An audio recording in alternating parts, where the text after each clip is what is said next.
Hi friends, good morning. ಎಲ್ಲಿಗೂ ನಮಸ್ಕಾರ. Welcome to my YouTube channel. ಎಲ್ಲರೂ ಹೇಗಿದ್ದೀರಿ? ಚೆನ್ನಾಗಿದ್ದೀರಿ ಅಲ್ವಾ? ನೀವೆಲ್ಲರೂ ಕೂಡ ಚೆನ್ನಾಗಿದ್ದೀರಿ ಅಂತ ಭಾವಿಸ್ತಾ ಇದ್ದೀನಿ. ಹಾಗೆ ನಾನು ಕೂಡ ಚೆನ್ನಾಗಿದ್ದೀನಿ ಅಂತ ಹೇಳ್ತಾ ಇವತ್ತಿನ ಲಾಗ್ನ ಶುರು ಮಾಡ್ತಾ ಇದ್ದೀನಿ. ಬೆಳಿಗ್ಗೆ ಇಲ್ಲಿ ತಿಂಡಿ ಕೆಲಸ ಎಲ್ಲ ಆಗ್ತಾಯಿದೆ, ಮಧ್ಯಾಹ್ನ ಲಂಚ್ ಪ್ರಿಪೇರ್ ಆಗ್ತಾಯಿದೆ, ಹಾಗೆ ಬೆಳಿಗ್ಗೆ ಬ್ರೇಕ್ಫಾಸ್ಟ್ ಕೂಡ ಆಗ್ತಾಯಿದೆ.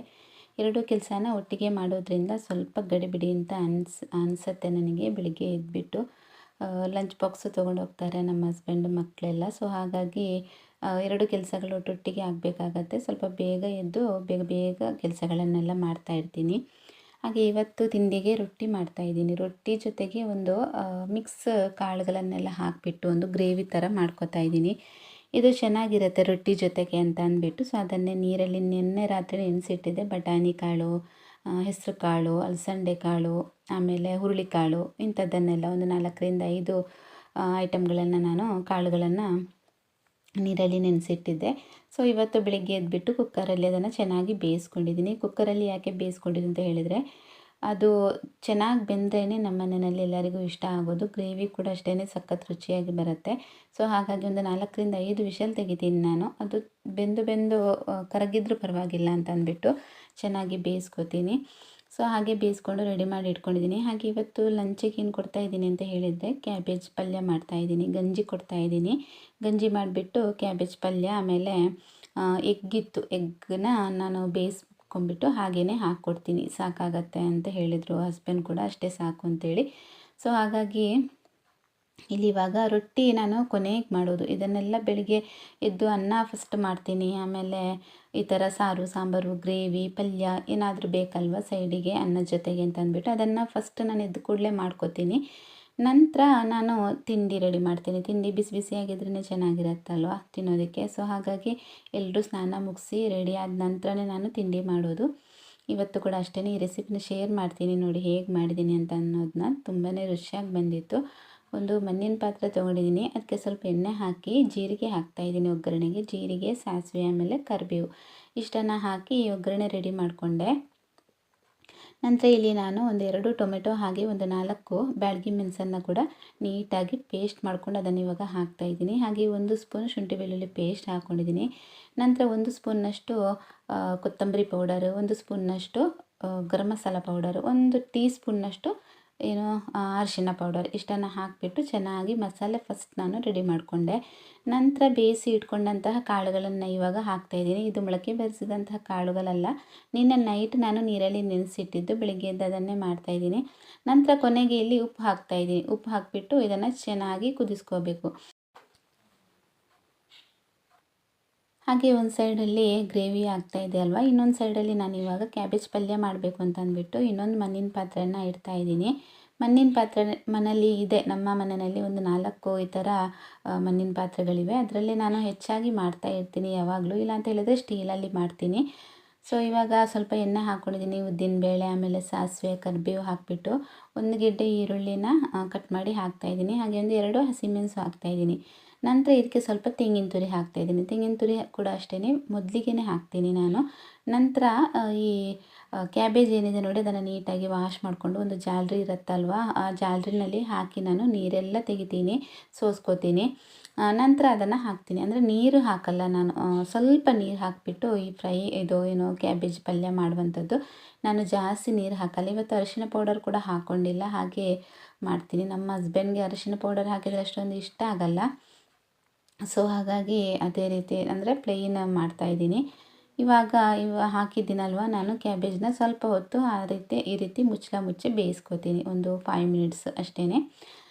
ಅಷ್ಟರೊಳಗೆ ಈ ಕಡೆ ನೀವು ನೋಡ್ತಾ ಇರ್ಬೋದು ಗ್ರೇವಿ ಕೂಡ ರೆಡಿಯಾಗಿದೆ. ಸ್ವಲ್ಪ ಕೊತ್ತಂಬರಿ ಸೊಪ್ಪು ಹಾಕೊಂಡ್ಬಿಟ್ಟು ಮಿಕ್ಸ್ ಮಾಡಿ ಗ್ಯಾಸ್ ಆಫ್ ಮಾಡ್ಕೊಂಡಿದ್ದೀನಿ.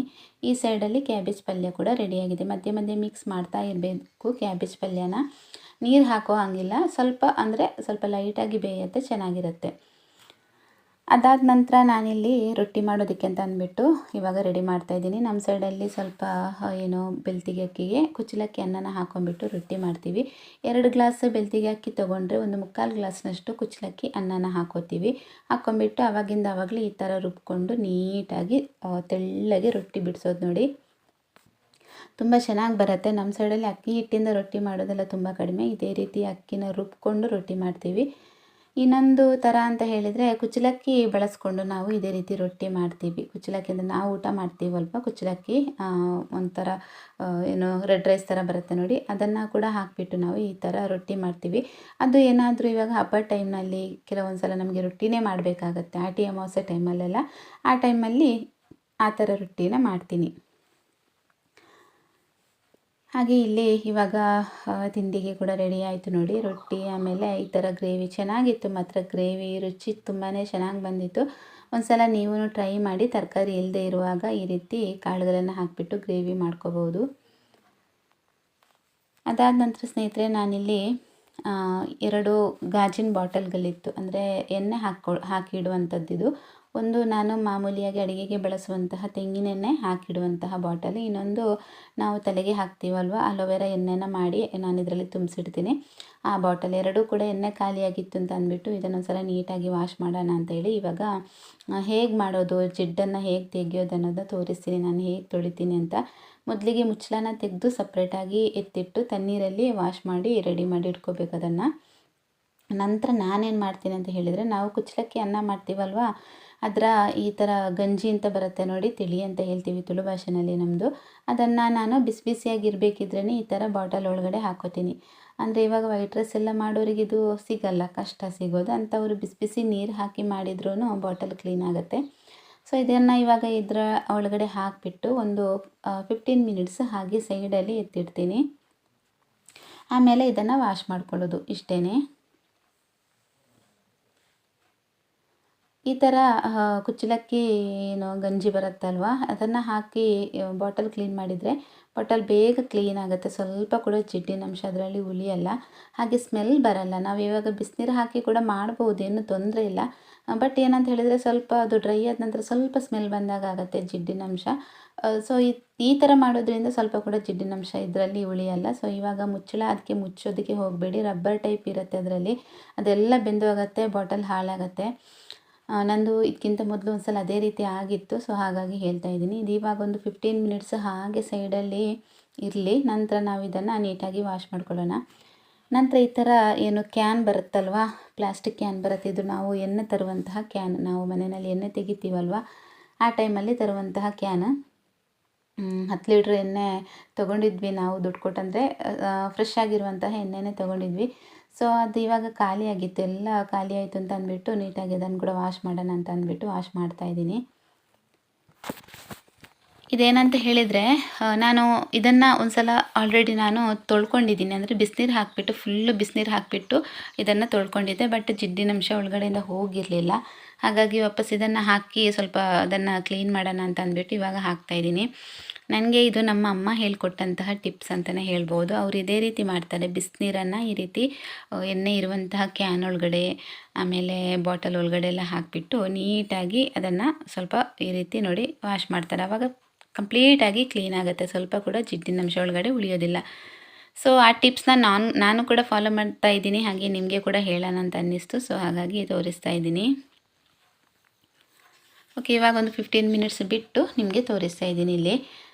ಇನ್ನು ಇದಕ್ಕೆ ಸ್ವಲ್ಪ ವಿಮ್ ಜೆಲ್ ಇರುತ್ತಲ್ವ ಪಾತ್ರೆ ತೊಳೆಯೋದು, ಸೊ ಅದನ್ನು ಸ್ವಲ್ಪ ಹಾಕಿ ಇದರೊಳಗಡೆ ಹಾಕಿ, ನಂತರ ನಾವು ಬಾಟಲ್ ಕ್ಲೀನ್ ಮಾಡುವಂತಹ ಬ್ರಷ್ ಎಲ್ಲರ ಮನೆಯಲ್ಲೂ ಕೂಡ ಇರುತ್ತೆ, ಮಕ್ಕಳ ಬಾಟಲ್ ಕ್ಲೀನ್ ಮಾಡೋದಕ್ಕೆ ಬೇಕಾಗತ್ತೆ ಅಂತ ಅಂದ್ಬಿಟ್ಟು. ಸೊ ಅದನ್ನು ಈ ಬಾಟಲ್ ಒಳಗಡೆ ಹಾಕಿಬಿಟ್ಟು ನೀಟಾಗಿ ಒಂದು 2ರಿಂದ 3 ಸಲ ವಾಶ್ ಮಾಡಿಕೊಂಡ್ರೆ ಕಂಪ್ಲೀಟಾಗಿ ನಮ್ಮ ಈ ಗಾಜಿನ ಬಾಟಲ್ ಏನಿರುತ್ತೆ ನೋಡಿ ಕ್ಲೀನ್ ಆಗುತ್ತೆ. ಆಮೇಲೆ ಸ್ವಲ್ಪ ಡ್ರೈ ಆದ ನಂತರ ಎಣ್ಣೆಯನ್ನು ತುಂಬಿಸ್ಕೋಬೋದು.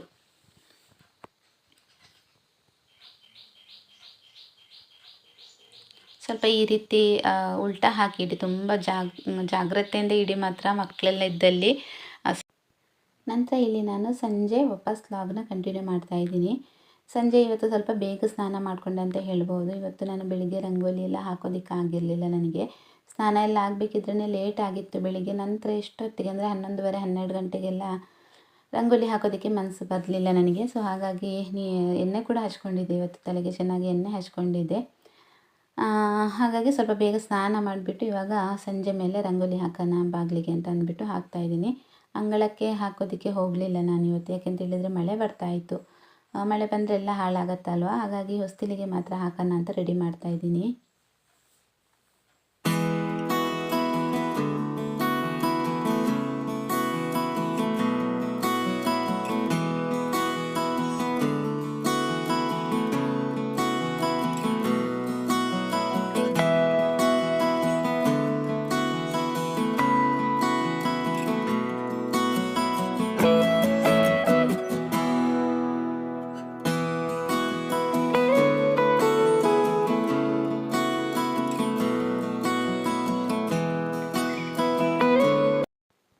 ಹಾಗೆ ನಾನು ರಂಗೋಲಿ ಬರೆಯೋದನ್ನ ನೋಡಿ ಯಾರು ಏನೂ ಅಂದ್ಕೋಬೇಡಿ ಆಯಿತಾ. ಯಾಕೆಂತ ಹೇಳಿದರೆ ನಾನು ರಂಗೋಲಿಯಲ್ಲಿ ಅಷ್ಟೊಂದು ಪರ್ಫೆಕ್ಟ್ ಅಂತ ಹೇಳೋದಕ್ಕಾಗಲ್ಲ.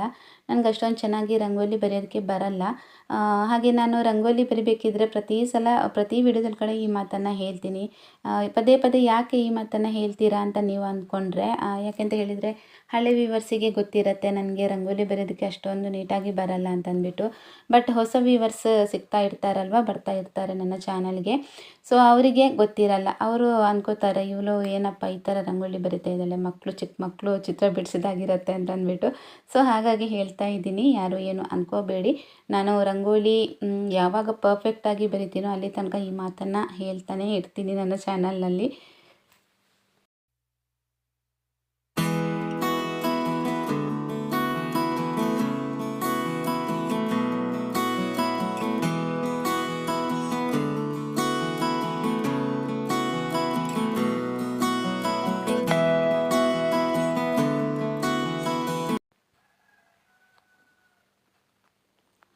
ರಂಗೋಲಿ ಎಲ್ಲ ಹಾಕಿದ ನಂತರ ನನಗೆ ಸ್ವಲ್ಪ ಗಂಧ ಬೇಕಿತ್ತು. ಹಾಗಾಗಿ ಗಂಧ ಇಲ್ಲಿ ಅರಿತಾ ಇದ್ದೀನಿ.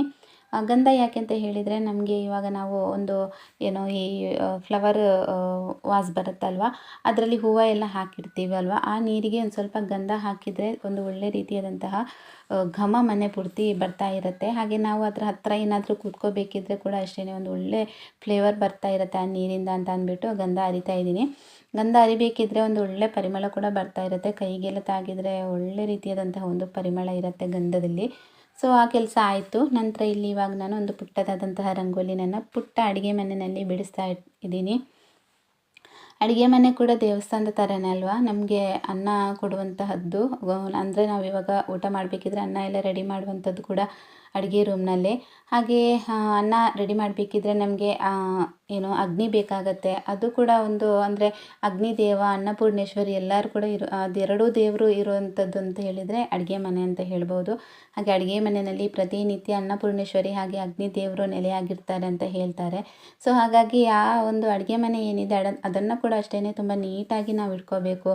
ಅಲ್ಲಲ್ಲಿ ಪಾತ್ರೆಗಳನ್ನು ಬಿಸಾಡಿಕೊಂಡು, ಅಲ್ಲಲ್ಲಿ ಗೋಣಿ ಚೀಲಗಳನ್ನೆಲ್ಲ ಹಾಕ್ಕೊಂಡು, ಕಸ ಕಡ್ಡಿಗಳನ್ನೆಲ್ಲ ಹಾಕ್ಕೊಂಡು, ಬಟ್ಟೆಗಳನ್ನೆಲ್ಲ ಹಾಕ್ಕೊಂಡು ಈ ಥರ ಎಲ್ಲ ಇಟ್ಕೋಬಾರ್ದು ಅಡುಗೆ ರೂಮನ್ನು. ಎಷ್ಟು ನೀಟಾಗಿ ಅಡುಗೆ ರೂಮನ್ನು ಇಟ್ಕೊಂಡಿರ್ತೀವೋ ಅಷ್ಟು ನಮಗೆ ನಮ್ಮ ಕಷ್ಟಗಳು ಕಳೆಯುತ್ತೆ. ಅಂದರೆ ಅಡುಗೆ ಮನೆಯಲ್ಲಿ ಇವಾಗ ಅಡುಗೆ ಮಾಡೋದಕ್ಕೆ ಬೇಕಾಗಿರುವಂತಹ ಏನು ಸಾಮಗ್ರಿಗಳೆಲ್ಲ ಇರುತ್ತಲ್ವ, ಅದಕ್ಕೆ ನಮಗೆ ಯಾವುದೇ ರೀತಿಯಲ್ಲಿ ಕೂಡ ಕೊರತೆ ನಮಗೆ ಬರೋದಿಲ್ಲ ಅಂತ ಹೇಳ್ತಾರೆ.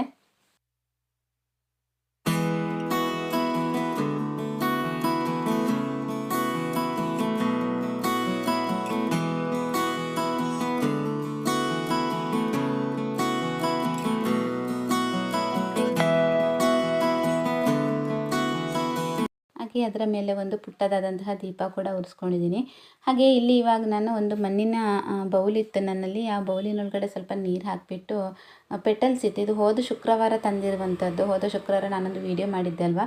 ಸೊ ಆವಾಗ ಹೂವು ತಂದಿದ್ದರು ನಮ್ಮ ಹಸ್ಬೆಂಡ್ ದೇವರಿಗೆ ಹಾಕೋದಕ್ಕೆ ಅಂತ ಅಂದ್ಬಿಟ್ಟು. ಅದರಲ್ಲಿ ಸ್ವಲ್ಪ ಹೂವು ನೋಡಿ, ಈ ಪೆಟಲ್ಸ್ ಏನಿದೆ ನೋಡಿ, ಅದರ ಹೊರಗಡೆ ಭಾಗ ಎಲ್ಲ ತೆಗೆದಿಟ್ಟಿದ್ದೆ ನಾನು. ಆಲ್ರೆಡಿ ಆವಾಗ ಹಾಕಿದ್ದೆ ಲಾಸ್ಟ್ ಫ್ರೈಡೇ. ಹಾಗೆ ಒಳಗೆ ಇರುವಂತಹ ಮೊಗ್ಗಿನಲ್ಲಿರುವಂತಹ ಕೆಲವೊಂದು ಪೆಟಲ್ಸ್ ಹಾಗೆ ಇತ್ತು, ಫ್ರಿಜ್ಜಲ್ಲಿ ಎತ್ತಿಟ್ಕೊಂಡಿದ್ದೆ. ಅದು ಇವತ್ತು ಯೂಸ್ ಆಯಿತು ನೋಡಿ.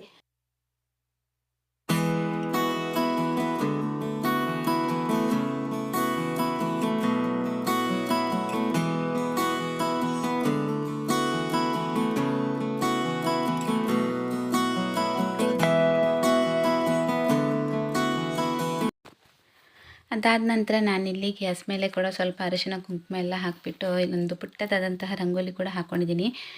ಈ ಎಲ್ಲ ಕೆಲಸಗಳು ಆದ ನಂತರ ದೇವರಿಗೆ ದೀಪ ಹಚ್ಚುವಂಥ ಟೈಮ್ ಕೂಡ ಆಯಿತು. ಒಂದು 7 ಗಂಟೆಯಿಂದ 7:30 ಒಳಗಡೆ ನಾವು ದೇವ್ರ ಮನೆಗೆ ದೀಪನ ಹಚ್ತೀವಿ. ಹಾಗಾಗಿ ಇವತ್ತು ಕೂಡ ಇನ್ನೂ ಸ್ವಲ್ಪ ಕೆಲಸ ಇದ್ದದನ್ನು ಹಾಗೆ ಅಲ್ಲೇ ಪೆಂಡಿಂಗ್ ಇಟ್ಟು ದೇವರಿಗೆ ಮೊದಲು ದೀಪ ಹಚ್ಚೋಣ ಅಂತ ಅಂದ್ಬಿಟ್ಟು ಒಳಗಡೆ ದೇವರಿಗೆ ದೀಪ ಮೊದಲು ಹಚ್ಚಿ ಇವಾಗ ಹೊರಗಡೆ ತುಳಸಿ ಕಟ್ಟೆಗೆ ದೀಪ ಇಡೋದಕ್ಕೆ ಅಂತ ಬಂದಿದ್ದೀನಿ. ಯಾವಾಗಲೂ ಅಷ್ಟೇ, ಒಳಗಡೆ ದೇವರಿಗೆ ಫಸ್ಟ್ ದೀಪ ಇಡಬೇಕು, ನಂತರನೇ ಹೊರಗಡೆ ನಾವು ತುಳಸಿಗೆ ದೀಪ ಇಡಬೇಕು. ಕೆಲವರೊಬ್ಬರು ಏನು ಮಾಡ್ತಾರೆ ಅಂತ ಹೇಳಿದರೆ ಹೊರಗಡೆ ಫಸ್ಟ್ ದೀಪ ಇಟ್ಟು ಒಳಗಡೆ ಮತ್ತೆ ಇಡ್ತಾರೆ. ಆ ರೀತಿ ಮಾಡಬಾರ್ದು.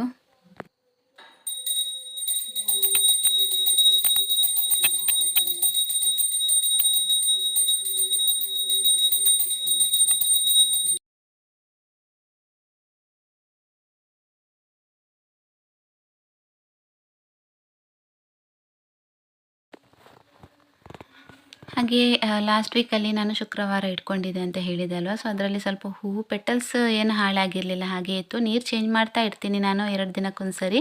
ನಂತರ ಸೇವಂತಿಗೆ ಹೂವಿತ್ತಲ್ವಾ, ಅದು ಸ್ವಲ್ಪ ನಾನು ನೀರಿಂದ ತೆಗಿಬೇಕಿದ್ರೇ ಎಸ್ಲೆಲ್ಲ ಬಿಟ್ಕೊಳ್ತಾ ಇತ್ತು. ಸೊ ಅದಕ್ಕೆ ಏನು ಮಾಡಿದೆ ಅಂತ ಹೇಳಿದರೆ, ಎಲ್ಲ ಎಸ್ಲನ್ನು ಮಾತ್ರ ತೆಗೆದಿಟ್ಕೊಂಡಿದ್ದೀನಿ. ಇನ್ನು 1 ದಿನಕ್ಕಾದರೂ ಸಾಕಾಗತ್ತೆ ಅಂತ ಅಂದ್ಬಿಟ್ಟು. ಇನ್ನು ನಾಳೆ ತರ್ತಾರೆ ಹಸ್ಬೆಂಡ್ ಹೂವು, ಶುಕ್ರವಾರ ವಾಪಸ್ ಹಾಕ್ಬೋದು ಅಂತ ಅಂದ್ಬಿಟ್ಟು ಸ್ವಲ್ಪ ಎಸ್ಲನ್ನು ಸಪ್ರೇಟ್ ಮಾಡಿ ಇಟ್ಕೊಂಡಿದ್ದೀನಿ. ಹಾಗೆ ಈ ನೀರು ಏನಿದೆ ನೋಡಿ, ಈ ನೀರಿಗೆ ಸ್ವಲ್ಪ ಗಂಧ ಹಾಗೆ ಸ್ವಲ್ಪ ಕರ್ಪೂರ ಹಾಕ್ತಾ ಇದ್ದೀನಿ. ಇದೊಂಥರ ಚೆನ್ನಾಗಿರುತ್ತೆ ಮಾತ್ರ, ಸುವಾಸನೆ ಇದ್ರದ್ದು ಮನೆ ಪೂರ್ತಿ.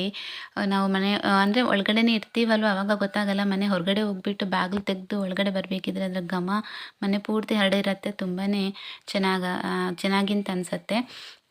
ಸೊ ಸ್ವಲ್ಪ ಗಂಧ ಹಾಕಿದ್ದೀನಿ. ನಂತರ ಸ್ವಲ್ಪ 1-2 ಕರ್ಪೂರ ಹಾಕಿದ್ದೀನಿ. ಸ್ವಲ್ಪ ಲ್ಯಾವೆಂಡರ್ ಆಯಿಲ್ನ ಕೂಡ ಇಲ್ಲಿ ಎಸೆನ್ಷಿಯಲ್ ಆಯಿಲ್ ಏನಿದೆ ನೋಡಿ ಅದನ್ನು ಕೂಡ ಹಾಕ್ತಾಯಿದ್ದೀನಿ. ನಂತರ ಈ ಸೇವಂತಿಗೆ ಎಸ್ಲಿತ್ತಲ್ವ ಅದನ್ನು ಕೂಡ ಹಾಕ್ತಾಯಿದ್ದೀನಿ. ನೋಡಿ 1 ವಾರ ಪೂರ್ತಿ ಬರುತ್ತೆ. ಇವಾಗ 1 ವಾರಕ್ಕೆ ಒಮ್ಮೆ ತಂದು ನಾವು ಈ ರೀತಿ ಹೂವು ಹಾಕಿದರೆ ವಾರ ಪೂರ್ತಿ ಅದನ್ನು ಮೇಂಟೈನ್ ಮಾಡ್ಕೋಬೋದು. ನೋಡಿ ಈ ರೀತಿ ಏನು ಹಾಳಾಗಲ್ಲ. ಇವಾಗ ಸೆಕೆ ಎಲ್ಲ ಏನಿಲ್ಲ ಅಲ್ವಾ, ಸೊ ಹಾಗಾಗಿ ಚೆನ್ನಾಗಿ ಇರುತ್ತೆ. ಈಗ ಇದನ್ನು ಹಾಕಿಬಿಟ್ಟು ಹಾಗೆ ಟೇಬಲ್ ಮೇಲೆ ಇಡ್ತಾಯಿದ್ದೀನಿ.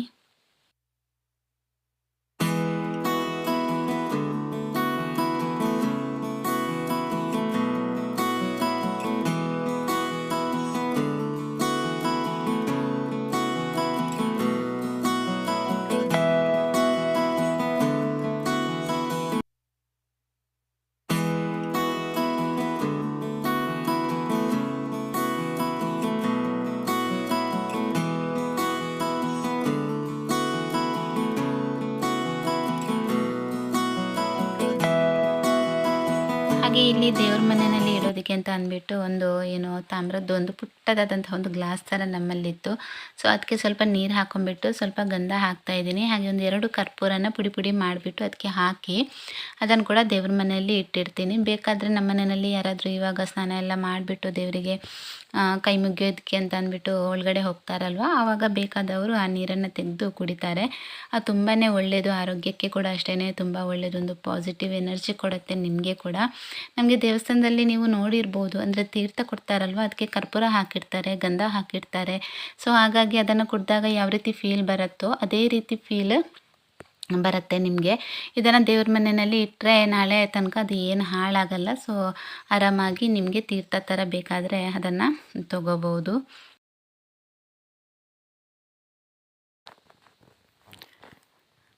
ಈ ಎಲ್ಲ ಕೆಲಸಗಳು ಮುಗಿದ ನಂತರ ಇವಾಗ ನಾನಿಲ್ಲಿ ಅನ್ನ ಮಾಡ್ತಾಯಿದ್ದೀನಿ, ಅನ್ನಕ್ಕಿಟ್ಟಿದ್ದೀನಿ. ಹಾಗೆ ಹಸ್ಬೆಂಡ್ ಬರುವಂಥ ಟೈಮ್ ಕೂಡ ಆಯಿತು. ಸೊ ಅವರಿಗೋಸ್ಕರ ಅಂತ ಅಂದ್ಬಿಟ್ಟು ಸ್ವಲ್ಪ ಹಾಲು ಬಿಸಿ ಮಾಡಲಿಕ್ಕಿಟ್ಟು ಅದಕ್ಕೆ ಸ್ವಲ್ಪ ರಾಗಿ ಹಿಟ್ಟು, ಒಂದೇ 1 ಸ್ಪೂನ್ ರಾಗಿ ಹಿಟ್ಟನ್ನು ಹಾಕಿ ಮಿಕ್ಸ್ ಮಾಡಿ ಈ ಹಾಲಿನ ಜೊತೆ ಸೇರಿಸಿ ಬೆಲ್ಲ ಹಾಕಿಬಿಟ್ಟು ನೀಟಾಗಿ ಅದನ್ನು ಮಿಕ್ಸ್ ಮಾಡ್ತಾ ಇರಬೇಕು. ಚೆನ್ನಾಗಿ ಕುದಿಬೇಕು. ಆವಾಗೊಂದು ತೆಳ್ಳಗಿರುವಂತಹ ರಾಗಿ ಅಂಬಲಿ ಥರ ರೆಡಿ ಆಗುತ್ತೆ. ತುಂಬಾ ಚೆನ್ನಾಗಿರುತ್ತೆ, ಬಾಯಾರಿಕೆಗೆ ಕೂಡ ಒಳ್ಳೆಯದು, ಹಾಗೆ ಆರೋಗ್ಯಕ್ಕೆ ಕೂಡ ತುಂಬ ಒಳ್ಳೆಯದು. ಈ ಥರ ರಾಗಿ ಮಾಲ್ಟ್ ಥರ ಮಾಡಿಕೊಟ್ರೆ ತುಂಬ ಒಳ್ಳೆಯದು. ಸೊ ದಪ್ಪ ಮಾಡಬಾರ್ದು, ತೆಳ್ಳಗೆ ಮಾಡ್ಕೋಬೇಕು. ದಪ್ಪ ಮಾಡಿದರೆ ಅದು ಒಂಥರ ನಮಗೆ ಕುಡಿಬೇಕಿದ್ರೆ ಬೇರೆ ಥರನಂತ ಅನಿಸುತ್ತೆ. ಸೊ ಈ ಥರ ಒಂದು ಸಲ ಟ್ರೈ ಮಾಡಿ ನೋಡಿ, ತುಂಬಾ ಚೆನ್ನಾಗಿ ಅನಿಸುತ್ತೆ. ಸ್ವಲ್ಪ ರಾಗಿ ಹಿಟ್ಟನ್ನು ಹಾಕ್ಕೊಂಡು ನ್ಯೂಟ್ರಿ ಮಿಕ್ಸ್ ಯಾವುದು ಕೂಡ ಆಗುತ್ತೆ ಅದನ್ನು ಹಾಕ್ಕೊಂಡು ಮಿಕ್ಸ್ ಮಾಡಿ ಈ ಥರ ಮಾಡಿದ್ರಾಯಿತು. ಇದು ಒಳ್ಳೆಯದು, ಆರೋಗ್ಯಕ್ಕೆ ಕೂಡ ಅಷ್ಟೇ ತುಂಬ ಒಳ್ಳೆಯದು. ದಿನ ಕಷಾಯ ಮಾಡ್ತೀನಿ, ಎಷ್ಟು ಕಷಾಯ ಮಾಡೋದಲ್ವ ಡೈಲಿ. ಸೊ ಸ್ವಲ್ಪ ಚೇಂಜಸ್ ಮಾಡೋಣ ಅಂತ ಅಂದ್ಬಿಟ್ಟು ಇವತ್ತು ಈ ಥರ ಮಾಡ್ತಾಯಿದ್ದೀನಿ.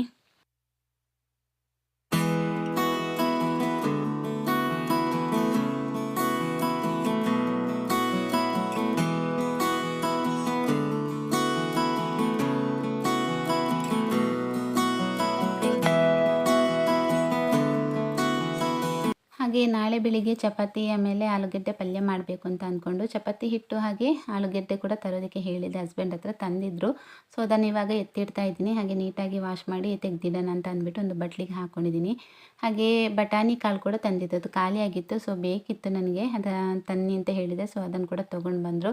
ಇಷ್ಟೇ ಸ್ನೇಹಿತರೆ ಇವತ್ತಿನ ವಿಡಿಯೋ ಇಲ್ಲಿಗೆ ಏನು ಮಾಡ್ತಾ ಇದ್ದೀನಿ. ವಿಡಿಯೋಗಳು ನಿಮಗೆ ಇಷ್ಟ ಆಗ್ತಾ ಇದ್ದರೆ, ಏನಾದರೂ ನಿಮಗೆ ಯೂಸ್ಫುಲ್ ಅಂತ ಅನಿಸಿದರೆ ವಿಡಿಯೋಗೊಂದು ಲೈಕ್, ಶೇರ್, ಕಮೆಂಟ್ ಮಾಡಿ.